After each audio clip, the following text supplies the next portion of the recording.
नमस्कार दोस्तों, स्वागत है आप सभी का पाथफाइंडर पर। इंडिया ने अपने लार्जेस्ट ट्रेडिंग पार्टनर यूएसए के साथ रिसेंटली बहुत ही इंपॉर्टेंट ट्रेड टॉक्स को कंक्लूड किया है। आप यहां पे देख पाएंगे आज से कुछ ही दिन पहले इंडिया और यूएसए के बीच में ट्रेड टॉक्स को यहां पे कंडक्ट किया गया था, जो कि नई दिल्ली में ही कंडक्ट हुई थी और ये 12 जनवरी को कंक्लूड किया गया था।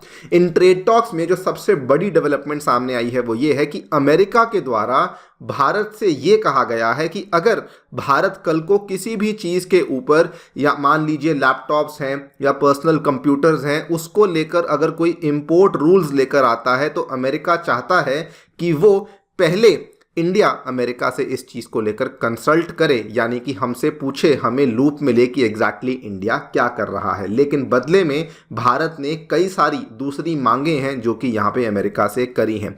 नंबर 1, इंडिया ने यहाँ पे मांग करी है कि इंडिया चाहता है कि इंडिया को जो जीएसपी का स्टेटस आज से 4 साल पहले 2019 में हटा लिया गया था, उस स्टेटस को पहले तो रिस्टोर किया जाए। नंबर 2, इंडिया ने यहाँ पे डिमांड करी है कि यूएसए का जो गवर्नमेंट प्रोक्योरमेंट होता है उसमें इंडियन कंपनीज को भी भाग लेने का मौका दिया जाए, सो दैट हमारी कंपनीज का जो एक्सपोर्ट है वो अमेरिका में बढ़ सके। एंड नंबर 3, इंडिया ने यूएसए से ग्रेटर मार्केट एक्सेस की मांग करी है अपने एग्रीकल्चरल आइटम्स के लिए, जिसमें कि मैंगोज आते हैं, ग्रेप्स आते हैं और भी श्रिम्प्स वगैरह आते हैं। बहुत सारी चीज़ों की यहाँ पे मार्केट एक्सेस की मांग इंडिया के द्वारा करी गई है। बात करेंगे इन दोनों ही चीज़ों के बारे में, यूएसए ने क्या डिमांड्स रखी हैं, इंडिया ने बदले में क्या कहा है। एंड माइंड यू, आगे बढ़ने से पहले बताना चाहता हूं कि ये टॉपिक हमारे लिए बहुत इंपॉर्टेंट है, बिकॉज इंडिया और यूएसए का जो आपसी व्यापार है वो दोस्तों 129.4 बिलियन डॉलर्स को टच कर चुका है और इंडिया जो है वो यूएसए से 6 बिलियन डॉलर की एफडीआई भी रिसीव करता है। एंड इट इज ऑब्वियसली कि इंडिया जो है यूएसए जो है वो इंडिया का सबसे बड़ा ट्रेडिंग पार्टनर है। ऑलमोस्ट 20% ऑफ टोटल एक्सपोर्ट्स हमारे जो है वो अमेरिका में जाते हैं, इसीलिए इंडिया यूएस का जो व्यापार है उसको समझना बहुत ही अनिवार्य बन जाता है। चलिए शुरू करते हैं दोस्तों मेरे साथ। मेरा नाम है अनिरुद्ध। यदि आप लोग हमें फॉलो करना चाहते हैं, हमारे लेक्चर्स के अपडेट्स को प्राप्त करना चाहते हैं, तो यहाँ पर दिए गए टेलीग्राम चैनल्स के माध्यम से ऐसा कर सकते हैं। आगे बढ़ने से पहले आपको बताना ये भी चाहूँगा कि अनअकैडमी के ऑफलाइन सेंटर्स अब नई दिल्ली में करोल बाग में एवं मुखर्जी नगर में आ चुके हैं। यदि आप अपनी तैयारी शुरू करना चाहते हैं तो करोल बाग सेंटर में जो बैच है वो 27 जनवरी को शुरू होगा और मुखर्जी नगर सेंटर में जो बैच है वो 30 जनवरी को शुरू होगा, जहां पर कि आपको करोल बाग में इंग्लिश माध्यम में और मुखर्जी नगर में हिंदी माध्यम में कोर्सेज अवेलेबल करवाए गए हैं। इसके अलावा प्रयागराज में भी सेंटर ओपन हो चुका है सिविल लाइंस में, जहां पर कि यूपीएससी के साथ साथ यूपीपीसीएस का भी फाउंडेशन प्रोग्राम उपलब्ध करवाया गया है। किसी भी कोर्स में अगर आपको एनरोल करना है तो बड़ा सिंपल प्रोसेस है। नीचे आपको डिस्क्रिप्शन में दिया हुआ है एक छोटा सा लिंक, बिटली लिंक है, उस लिंक पर जाकर के क्लिक करना है, अपनी कुछ डिटेल्स को फिल आउट करना है और वहां पर हमारी टीम आपको ऑटोमेटिकली रीच आउट करेगी। ध्यान रखिए, डिटेल्स फिल आउट करते हुए आपको मेरी भी एक डिटेल फिल करनी है, that is my personal code. हमारी टीम आपको अकॉर्डिंगली असिस्ट कर देगी।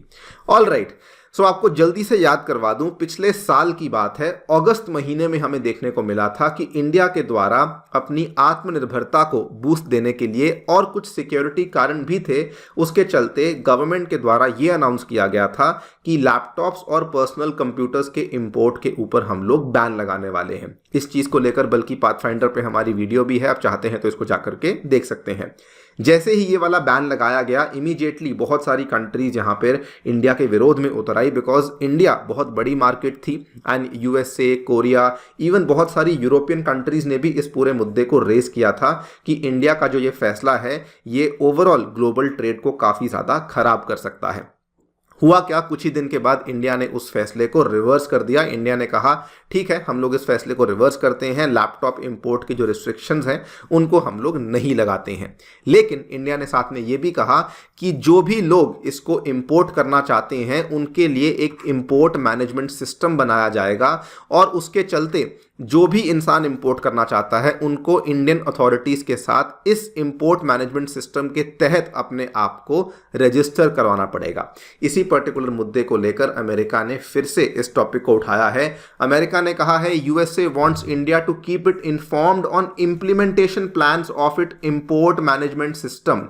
मतलब कि जो इंडिया नया प्रणाली लेकर आने वाली है इंपोर्ट मैनेजमेंट की, उसको लेकर इंडिया जो है वो यूएसए को पहले से ही इन्फॉर्म कर दे और साथ में स्टेक होल्डर्स के साथ कम्युनिकेशन करें, मतलब कि उनसे पूछ करके कि किस किस तरीके से ये मैनेजमेंट सिस्टम होना चाहिए, उनसे पूछ करके ही आगे बढ़ने का यहाँ पर सुझाव अमेरिका के द्वारा दिया गया है। अमेरिका ने यह भी कहा है कि कंसल्टेशन जो है वो केवल गवर्नमेंट टू गवर्नमेंट बेसिस पर नहीं, बल्कि कंसल्टेशन बाकी स्टेक होल्डर्स के साथ भी होनी जरूरी है। नाउ ये चीज अमेरिका ने इंडिया के साथ बायलैटरल लेवल पर तो करी ही करी है, लेकिन नवंबर के महीने में अमेरिका के द्वारा सेम चीज इंडिया से सवाल पूछे गए थे WTO में भी, कि उस टाइम पर भी कि जो इंडिया ने इलेक्ट्रॉनिक्स पे इंपोर्ट लाइसेंसेस लगाए हैं उसको लेकर सवाल वहां पर भी उठाए गए थे। बदले में इंडिया ने क्या मांग करी है? देखिए, इंडिया ने सबसे पहले तो ग्रेटर मार्केट एक्सेस की मांग करी है for its various agricultural products, particularly mangoes की बात करें तो अमेरिका इंडिया का टॉप डेस्टिनेशन बन चुका है of its exports of mangoes. In fact जो चल रहा वित्तीय वर्ष है इसमें ऑलरेडी बहुत भारी मात्रा में हमें मैंगो एक्सपोर्ट्स में जंप देखने को मिला है, लेकिन इंडिया वांट्स की और मार्केट एक्सेस दिया जाए सो दैट हम लोग मैंगोज के एक्सपोर्ट को और ज़्यादा बढ़ा सकें। इसके अलावा यहाँ पर और भी एग्रीकल्चरल आइटम्स को लेकर इंडिया के द्वारा मांग रखी गई है। सेकेंड चीज इज, इंडिया ने GSP स्टेटस को रिस्टोर करने की मांग करी है। ये बहुत ही अहम है, इसको समझ लीजिए। जो GSP का स्टेटस है ये बेसिकली क्या था? आज से 4 साल पहले जब ट्रंप की सरकार चल रही थी, उनके द्वारा preferential trade status for India को टर्मिनेट कर दिया गया था, जो कि GSP कहलाया जाता है। GSP बेसिकली क्या है? बहुत सारी डेवलपिंग कंट्रीज को ये फायदा मिलता था कि वो जो है वो अमेरिका में अपना सामान भेज सकती हैं और उनके ऊपर जो इंपोर्ट ड्यूटीज हैं वो बहुत ही कम लगेंगी या फिर इंपोर्ट ड्यूटीज लगेंगी ही नहीं। ये वाला जब कदम लिया गया था तो इंडिया को काफ़ी भारी नुकसान हुआ था। कहा जाता है कि ऑलमोस्ट 5.6 टू 5.7 बिलियन डॉलर के हमारे जो एक्सपोर्ट्स थे वो डायरेक्टली इम्पैक्ट हुए थे। पर्टिकुलरली हमारा जो स्टील और एल्यूमिनियम का सेक्टर था इसके ऊपर काफ़ी ज़्यादा इम्पैक्ट आया था। उस चीज़ को रिस्टोर करने की मांग करी है हमारे कॉमर्स मिनिस्टर पीयूष गोयल ने, जिन्होंने कहा है कि इंडिया जो है वो लार्जेस्ट बेनिफिशियरी था इस GSP सिस्टम का, एंड हम लोग चाहते हैं कि हमें वापस से वो ड्यूटी फ्री स्टेटस दिया जाए उन पर्टिकुलर प्रोडक्ट्स के लिए, बिकॉज ऑलमोस्ट 2000 के आसपास ऐसे प्रोडक्ट्स थे जो कि पहले ड्यूटी फ्री जा पाते थे लेकिन अब वो नहीं जा पा रहे हैं। थर्डली, जो कि एक बहुत ही नई और डिफरेंट डिमांड जो कि इंडिया ने इस दफ़ा करी है, दैट इज़ वो चाहती है कि इंडिया को अलाउ किया जाए participation in the US government procurement. जैसे हमारे इंडिया में भी गवर्नमेंट का प्रोक्योरमेंट होता है, बहुत बड़े लेवल पे होता है बिकॉज मशीनरी बहुत ज़्यादा है, वैसे ही अमेरिका में भी प्रोक्योरमेंट बहुत बड़े लेवल पे होता है। Obviously it is the largest economy in the world, so obviously India ने वहाँ पर भी मांग करी है। इंडिया ने मांग करी है अमेरिका को कि they should designate India as a trade agreement act compliant country. इसको TAA कहा जाता है।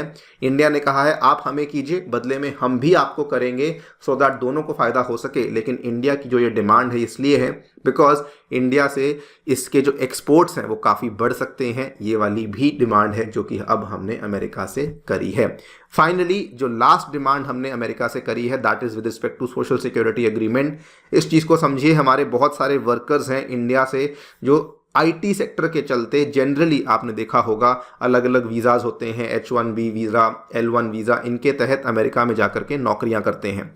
होता क्या है कि उन वर्कर्स को अमेरिका में जाकर के भी सोशल सिक्योरिटी के लिए इंश्योरेंस पे करना पड़ता है, प्रीमियम पे करना पड़ता है। मीनवाइल उनके जो इंडिया में पेमेंट्स हैं वो भी चलते रहते हैं। तो इंडिया ने मांग करी है of something called as a totalization agreement, जिसमें कि उन वर्कर्स को एक ही जगह पे पैसा देना पड़ेगा, दोनों जगह पे पैसा नहीं देना पड़ेगा, सो दैट उनका जो पैसा है वो बच सके। मतलब कि अगर वो होम कंट्री में पे कर रहे हैं तो उनको USA में जाकर के पे ना करना पड़े।